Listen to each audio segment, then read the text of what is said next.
Bonjour et bienvenue dans cette nouvelle vidéo où je décrypte les énergies du mois de novembre 2022 ou les énergies du cochon de métal. Alors, ces énergies vont commencer à rentrer en jeu le 7 novembre 2022 jusqu'au 7 décembre 2022. Il faut savoir qu'avec cet outil, le calendrier est décalé du calendrier que l'on a couramment. Alors, pour ceux qui me découvrent pour la première fois, j'utilise un outil, l'astrologie chinoise, qui se base sur les 5 éléments que sont le feu, la terre, le métal, le bois et l'eau. Et effectivement, je vais parler d'animaux du mois, de l'année, en fait, un thème vraiment global va parler des 4 piliers que sont l'année, le mois, l'heure et le jour. Voilà, qui est beaucoup plus complet. Donc là, quand je vais parler des énergies du mois, c'est vraiment comme un bulletin météo, c'est les énergies ambiantes. Donc vous allez être un peu mieux armé, un peu mieux préparé à ce qui peut arriver. C'est-à-dire que si on vous annonce une grosse tempête, soit vous décidez de rester un peu tranquille, soit vous allez vous couvrir et pas ressortir en t-shirt ou sans ce qu'il faut pour se sortir sous une tempête ou sous un gros orage. Voilà. Donc c'est un peu à cette image, dans cette métaphore, que je vais vous décrypter les énergies, c'est-à-dire un petit peu quelle va être l'ambiance du mois. Et du coup, ça va vous permettre, vous, surtout si vous avez déjà fait votre thème, que vous connaissez aussi comment sont composées en vous vos énergies, de voir si ça rentre en résonance, si ça va créer des déséquilibres ou des excès, et ce que ça peut impacter chez vous. Donc voilà, ça c'est important avant de commencer pour bien poser les choses et que vous attendiez pas à oui, les énergies sont comme ça actuellement, non, pourquoi moi? Non, c'est un bulletin météo énergétique, on va dire. Alors, le cochon de métal, qu'est-ce qui se cache comme énergie derrière ce cochon? C'est essentiellement l'eau qui revient. En effet, on sort de 3 mois où il y avait du métal, il y en a encore un petit peu ce mois-ci, mais plus en surface. Là, on rentre dans 3 mois où il y aura de l'eau, chacune avec une certaine force. Et donc, ça marque aussi, ce cochon de métal, l'arrivée de cette eau, le début de l'hiver en médecine énergétique chinoise. Donc là, si vous me suivez un peu plus, si vous avez ma newsletter, je donne dans la newsletter des indications en lien avec la médecine traditionnelle chinoise pour faire des petits exercices, des choses en lien avec l'alimentation pour justement passer au mieux cette période. Donc pour revenir à nos énergies, ce que je voulais dire, c'est que l'eau arrive. L'eau, qu'est-ce que c'est en astrologie chinoise? C'est la métaphore du mouvement.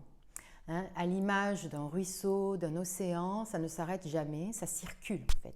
Il y a une forme de circulation et dans vraiment sa plus petite énergie, ça va être la petite pluie fine ou la petite rosée. Donc, il y a cette idée de circulation, fluidité, mise en mouvement. Alors, la première chose que ce mois va donc apporter, c'est que cette eau va permettre d'aller en profondeur en nous, d'aller venir introspecter ce qui se passe dans nos propres profondeurs. Donc, mieux nous comprendre, mieux. Il y a peut-être des mémoires qui vont remonter à la surface quand on va aller introspecter. Donc, c'est vraiment une période plus de retour, repli sur soi. Donc, cette période est propice à ça. Donc ne vous étonnez pas s'il y a des mémoires qui commencent à ressurgir, si vous avez envie d'être un peu plus cocooning, voire un peu plus de faire d'introspection, développement personnel, voilà. Ça c'est vraiment une période, donc cette eau va venir vous plonger en vous. Cette notion de se reconnecter à son potentiel.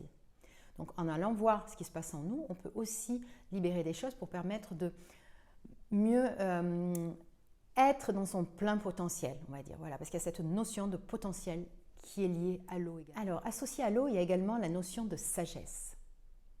La sagesse, c'est vraiment, vous voyez, on a en plus le métal, puisqu'on a le cochon de métal, donc il y a du métal encore en surface. Le métal, c'est savoir tirer les conclusions, c'est aussi la notion de valeur.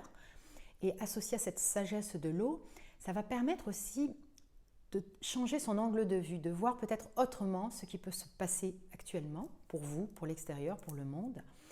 Et de changer d'angle de vue, de le voir différemment. Ça va permettre de voir les choses peut-être à leur juste valeur, sur qui vous êtes, sur ce qui se passe, sur une façon dont quelque chose, une situation a été perçue. Vous allez vraiment, en associant l'eau et le métal, cette combinaison, le voir complètement différemment, peut-être à sa juste valeur. Donc l'eau va permettre de refaire circuler en vous, remettre en mouvement. Donc il y a peut-être des libérations qui vont se faire aussi. Ça, c'est la période, même si en décembre, ce sera encore plus puissant. Alors, il y a enfin une chose, quand on regarde un ruisseau, l'océan, on voit que rien n'arrête, en fait. ça continue, la rivière continue, on a beau faire un petit barrage, elle continue. Donc il y a cette notion de courage, ténacité, volonté associée à l'eau aussi. Donc ce mois-ci, vous sentirez peut-être plus cette énergie de courage, d'y aller, de continuer, de persévérer. Alors ce mois-ci, il y a quand même une subtilité, c'est qu'on est dans le mois du cochon de métal et on est dans l'année du tigre d'eau. Qu'est-ce qui se passe? Il y a le mois et l'année, en fait, donc le cochon et le tigre. En astrologie chinoise, ce sont deux animaux qui ont de grandes affinités. Et donc, ce qui se passe, c'est que quand ils se mettent ensemble, quelque part, c'est quand ils se retrouvent, hein, comme là, le mois et l'année, c'est un petit peu comme si leurs énergies étaient un peu mis entre parenthèses, un peu mis sous cloche. Et donc, dans l'énergie ambiante, on aura moins accès à l'énergie de créativité du tigre et à l'énergie de cette énergie forte de l'eau qui remet en circulation, qui va permettre d'aller dans les profondeurs. Ce sera peut-être moins perceptible que quand ces animaux sont chacun libres. Et donc on peut ressentir effectivement quelque part un petit peu comme si c'était moins accessible, on était un peu plus livré à nous-mêmes. Voilà, donc ça c'est un point important à souligner ce mois-ci. Et en fait, si après vous connaissez votre propre thème, vous savez que vous pouvez mettre un petit peu en parallèle ces énergies et les énergies de vous-même et voir si vous avez l'eau en excès, en défaut, le métal en excès qui s'active en défaut. Donc ça crée des déséquilibres ou ça recrée des équilibres, donc ce que ça peut vous apporter personnellement. Mais en tout cas, il faut savoir aussi que l'eau, donc l'eau qui est le plus important ce mois-ci, c'est vraiment une énergie qui est liée à la vessie et au rein, et qui est très associé aux peurs. Donc il y a vraiment aussi des peurs qui peuvent remonter, qui peuvent recirculer en vous. Donc là, ça c'est important de ne pas les remettre sous le tapis, hein, mais de les regarder en face, de se dire mais qu'est-ce qu'elles me disent celles-ci-là? Pourquoi de nouveau j'ai peur de ci, j'ai peur de ça? Parce que c'est associé à cette partie du corps et donc à ces émotions-là. Associé également à l'eau, donc au rein et à la vessie, sont tout ce qui est lié à l'agitation, à la nervosité. Avec ce qui se cache derrière, c'est des grandes peurs qui peuvent même être comme des choses qui vous paralysent, qui vous mettent en état un peu de choc. Voilà, ça c'est des choses quand c'est vraiment en déséquilibre au niveau de l'eau, en excès on va dire.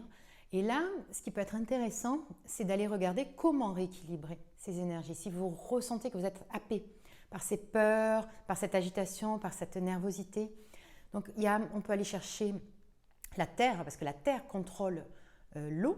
Hein, si on imagine une grande flaque, si vous commencez à mettre beaucoup de terre, au bout d'un moment, vous voyez bien que ça fera un peu de gadou, puis au bout d'un moment, vous allez avoir que de la terre. Vous avez un peu mis l'eau tranquille, quoi. Et donc, effectivement, en allant chercher la terre, c'est l'ancrage, on peut restabiliser, remettre de la confiance et ne pas se noyer quelque part dans ses peurs, dans son agitation, dans sa nervosité, si je joue avec les métaphores. Donc, c'est important d'aller chercher la terre. Comment? Être en contact déjà, si vous avez un potager ou si vous aimez bien jardiner, voilà, ça c'est déjà une première chose. La terre, c'est aussi le corps, les animaux, donc les planètes. Donc c'est peut-être le moment de prendre soin de son corps, d'aller se faire masser, de passer par le toucher, faire quelque chose avec le corps pour re-ancrer cette confiance et sortir de l'agitation, nervosité, des peurs. On peut aussi aller chercher le feu. Le feu, c'est la joie, c'est l'optimisme. Hein. Alors ça peut se chercher en faisant des feux à la maison, des feux de cheminée, les bougies, les lumières, tout ça. C'est aussi les couleurs. Dans les couleurs, il y a toutes les couleurs de la gamme des roses, rouges. Voilà. Et également, on peut aller le drainer avec le bois, donc la créativité. Mais vraiment, c'est la terre qui va le plus contrôler et permettre d'apaiser. Donc par cet ancrage, cette confiance qu'elle insuffle. Voilà, je vous ai dit un petit peu la météo du mois qui s'en vient au niveau énergétique. Donc si ça vous intéresse de faire votre propre thème, n'hésitez pas à prendre rendez-vous directement. Et puis surtout, si ça vous intéresse ces contenus, abonnez-vous à cette chaîne, partagez ou laissez un commentaire, ça fait toujours plaisir. Je vous souhaite une très belle journée ou très belle soirée selon quand vous regardez. À bientôt.